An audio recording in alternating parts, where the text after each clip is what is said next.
অনেকে বলে সৌদি আরবের কালচারে এটা জামাইরা যত খুশি তত বিয়ে করতে পারে, আমাদের বাংলাদেশের মহিলাদের মতন ঝগড়া করে না। আসলে সৌদি আরবের বাসা বাড়িতে যারা কাজ করে তারাই বুঝতে পারে সৌদি আরবের মহিলাদের ডিভোর্সের সংখ্যাটা কেন বাড়ে। এই কারণে তাদেরকে কিন্তু টাকা পয়সা আগে থেকে দেয় কিন্তু বিয়ে শাদী করে আনে। যখন এই যে বনিবনাত না হয় তখন সরাসরি ভাবে তারাও সেপারেট হয়ে যায়। তোমাদেরকে একটা জিনিস দেখালে তোমরা অবাক হবে।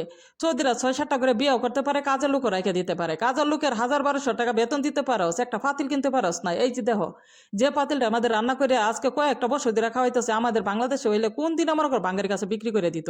তারা বাজার ঘাট করে আর হাজুগুজু আর খাওন ছাড়া তারা কিচ্ছুই বুঝে না। সৌদি আরবের বাসা বাড়ির কাজের মেয়েদের সবচেয়ে বড় শত্রু হইল বাসার ম্যাডাম।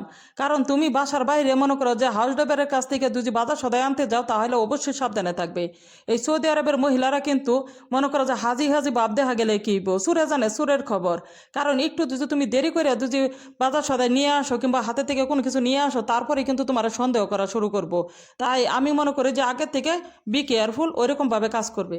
সৌদি মহিলা এবং হাউস ড্রাইভারের কাছ থেকে কিভাবে সাবধানে থাকবে। সৌদি আরবে যদি তুমি নতুন বাসাবাড়ি কাজে আসতে চাও তাহলে অবশ্যই সৌদি আরবের মহিলা এবং হাউস ড্রাইভারের কাছ থেকে দূরে থাকবে। সৌদির মহিলারা সবসময় এরকম একটা পয়েন্ট খুঁজে, তোমার মনে করো যে 1 বছরের 8 মাসের এবং কি 1-2 বছরের টাকা জমায় রেখে একটা সময় দেখা গেছে হাউস ড্রাইভারের সাথে তোমার একটা দুর্নামের একটা জড়াইয়ের পড়তে তোমার বেতন দিব না।